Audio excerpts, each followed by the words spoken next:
Sir thank you very much for joining us. सबसे पहले सवाल तो मैं आपसे ये करना चाहूंगा कि अभी जो पहला डिफेक्टेड पीटीआई इंडिपेंडेंट जो है मेंबर, उसने पाकिस्तान मुस्लिम लीग नवाज में शमूलियत इख्तियार कर ली है, क्या कहेंगे? मेरा ख्याल है कि इसके ऊपर एक आज 12 मीटिंग करेंगे। तो एक पीटीआई सपोर्टेड एक कैंडिडेट था और वो नॉमिनी था पीटीआई का। अगर वो डिफेक्ट कर गया है, उसके ऊपर भी डिफेक्शन क्लास एक तो है अखलाकी, एक है लीगल। अखलाकी तो बनती है, ज़ाहिर इमरान खान के नाम पे वोट मिले हैं, बिल्कुल ऐसा ही है। इमरान खान के और पीटीआई के नाम पे लिए जाने वाले वोट के साथ आप धोखा करते हैं, तो मेरा ख्याल है कि ये वो इंडिपेंडेंट तो नहीं था ना। या तो अपने जोर बाजू पे जीत के आया हो तो फिर तो बात है। ये तो टेक्निकली सिंबल नहीं मिला, सिंबल छीन लिया गया। जो हालात वाकयात पैदा हुए, ऐसे शख्स को किसी और पार्टी में शामिल किसी पार्टी का कराना भी नाजायज है और उसका होना भी इलीगल एंड अनलॉफुल है। बहरहाल इसके बारे में जो भी कोई कानूनी रास्ता बन सकता है तो हम उसको फाइट करेंगे इंशाल्लाह। सही। अच्छा शोएब साहब, मेरा एक भतीजा है, वो 7 साल का है, और दूसरा मेरा भांजा वो 8 साल का है। रात को वो दोनों आपस में बातें कर रहे थे, दे डिडंट नो कि मैं उनकी बातें सुन रही हूँ। तो एक ने दूसरे से पूछा, ओ इलेक्शन कौन जीता? तो दूसरे ने कहा कि इदारे जीत गए। ये 7-8 साल के जो बच्चे हैं, ये उनकी जो बात है वो मैं आपको बता रही हूँ। तो यहाँ पे ये बताएं कि एज ए स्टेट तो हम फेल हो ही चुके हैं और इंटरनेशनल मीडिया पे भी ये बातें चल रही हैं, लेकिन पाकिस्तान तहरीक इंसाफ इसके अगेंस्ट अब आगे क्या करेगी? क्योंकि जो आजाद उम्मीदवार हैं वो भारी अक्सरियत के साथ जीते हैं। देखिए, अफसोस से कहना पड़ता है, सबसे पहली बात तो यह है कि जो जमहूरियत के साथ जुल्म तमाशा और ड्रामा रचाया गया, अब पिछले 1 साल में देख लें किस तरह पार्टी डिसमेंटल करने की कोशिश हुई, किंग्स पार्टियां बनाई गई, बंदे हटाए गए, जबरदस्ती बयान बनाया, अगवा होते रहे। तो ये सारा कुछ होने के बावजूद भी नॉमिनेशन फॉर्म छीने गए, प्रपोजल स्कैंडल उठाए गए, कैंडिडेट्स उठाए गए। अब मैं खुद इस्लामाबाद से कैंडिडेट था, जहाँ का दफ्तर है, यही मेरी कॉन्स्टिट्यूएंसी है। इस मेरी कॉन्स्टिट्यूएंसी में थ्रू आउट रोज या FIR होती थी या SHO लोगों को बुला कर कहता था इनकी प्रोग्राम ना करो, रैली हमें करने नहीं दी जाती थी, हम फंक्शन में जाते थे, वो रोक दिया जाता था। और उसके अलावा कोई कॉर्नर मीटिंग नहीं होने दी जाती थी। जलसा तो हमने किया ही नहीं, हमें इजाजत ही नहीं थी। ये सारा कुछ होने के बावजूद इवन आखिरी रात, आखिरी 2 दिन पहले मेरे दर्जनों लोगों के खिलाफ FIR काट दी गई, कुछ पोलिंग एजेंट्स को गिरफ्तार कर लिया गया। बट पब्लिक निकली, पब्लिक जिसको कहते हैं ना जुल्म का बदला, वोट से लोग निकले। अब मेरे वोट आए, मुझे फॉर्म 45 प्रिजाइडिंग ऑफिसर ने लिख के दिया, ओरिजिनल हालत में मेरे पास मौजूद है। मैं वोट ले रहा हूँ 1,04,570, मेरा मुखालिफ वोट ले रहा है 51,000, यानी 51,000। फर्क है, ओनली डिफरेंस है 53,000 का। और रात सारी मीडिया ने दिखाया मेरे रिजल्ट को, और 12 बजे के बाद। और आपके पास ये तमाम जो फॉर्म 45 हैं वोट्स के मौजूद है। सब कुछ मैंने कल इलेक्शन कमीशन को भी दिखाया है, उनको मैंने दिया है सारा रिकॉर्ड। अब वो सब कुछ होने के बावजूद रात 12 बजे तक सारा रिकॉर्ड आपके पास डिस्प्ले होता रहा तमाम मीडिया चैनल्स पे, और फिर रोक दिया गया आपके सामने, आपको पता है। रुकने के बाद हमें पता चला, बाहर स्क्रीन लगाई हुई थी, RO ऑफिस और इत्तेफाक से मेरा दफ्तर इकट्ठे हैं, हमारे पास रजिस्ट्रेशन का सामान था, हजारों की तादाद में पब्लिक आ गई। तो सर फिर हम ये कह सकते हैं ना कि वोट को इज्जत दो का नारा लगाने वाले अब वोट को इज्जत नहीं दे रहे हैं, तो उस पर तहरीक इंसाफ फिर क्या करेगी?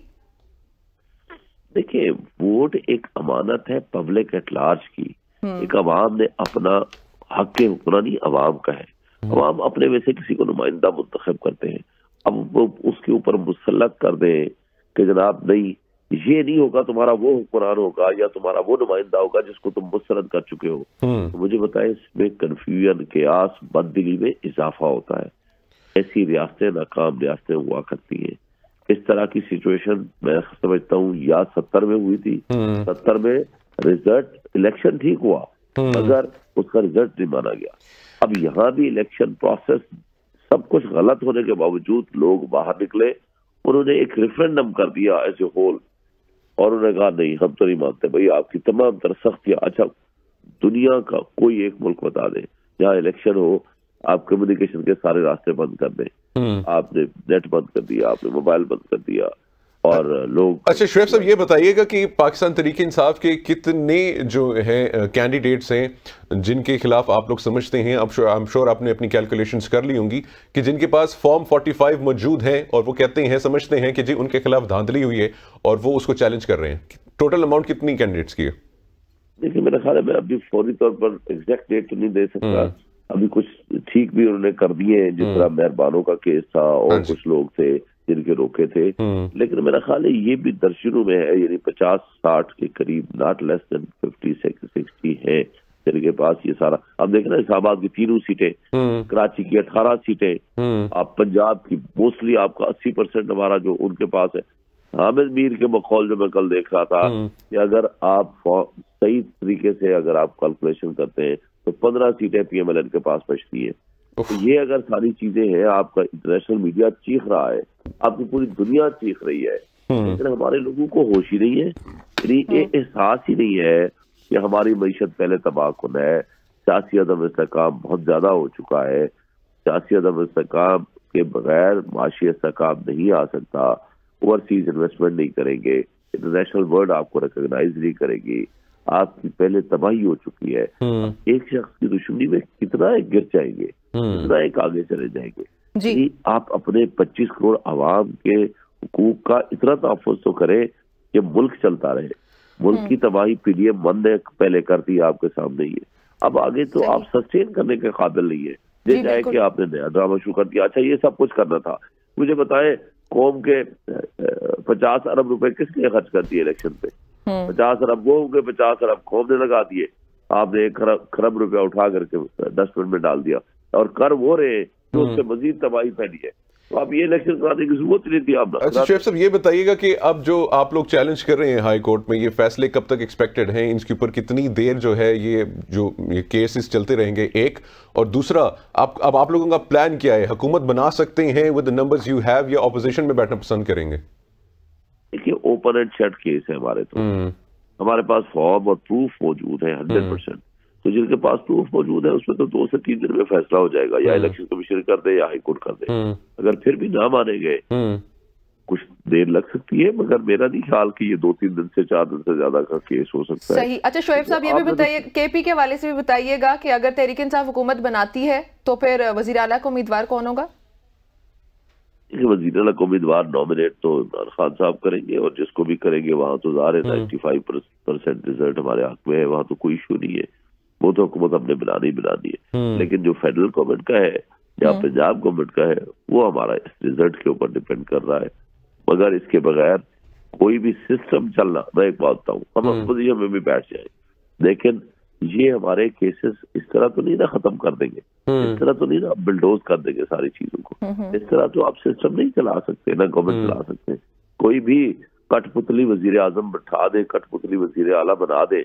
मुझे बताएं, आप कश्मीर में कठपुतली वजीर आला की बात करते हैं तो वहां तो शायद इतनी धांधली ना होती है जो यहाँ आप कर रहे हैं। तो भैया आप तो अपना इंटरनेशनल लेवल पे केस कमजोर कर रहे हैं, आप मुल्क की जड़ें खोखली कर रहे हैं, नेशनल सिक्योरिटी एट रिस्क कर रहे हैं, ये कर क्या रहे हैं? और जो लोग कर रहे हैं मुझे तो दुख ये होता है, मेरी जात की अहमियत नहीं है, मुझे आप लोग आकर के सुबह से शाम, जी हमने वोट दिया, हमारे वोट का तहफ़्फ़ुज़ कौन करेगा?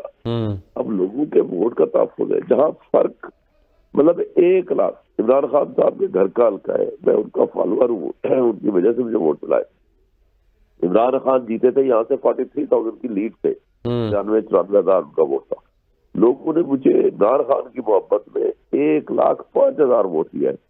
मतलब इतना बड़ा डिफरेंस और इतनी ह्यूज लोग बाहर निकले, और आप उसको उठा करके। तो शोएब साहब इतनी बड़ी तादाद में जब आवाम बाहर निकले, जिस तरीके से आप बता रहे हैं आवाम ने वोट किया, तो आपको क्या लगता है? वैसे ये भी बताइएगा कि आपकी इमरान खान साहब से इलेक्शंस के बाद मुलाकात हुई है, और क्या लग रहा है कि इतनी बड़ी तादाद में फिर वोट मिलने के बाद आप लोगों की मुश्किलात में कोई कमी हो पाएगी? देखिए रेफरेंडम हो चुका है, तमाम इदारे इसको सुन चुके हैं, देख चुके हैं, अदालतें देख चुकी हैं, सारा पाकिस्तान एक तरफ खड़ा हुआ है, दूसरी तरफ वो ड्राइंग रूम में बैठने वाले चंद अशखास एक शख्स की दुश्मनी में वो मुल्क के साथ कर रहे हैं।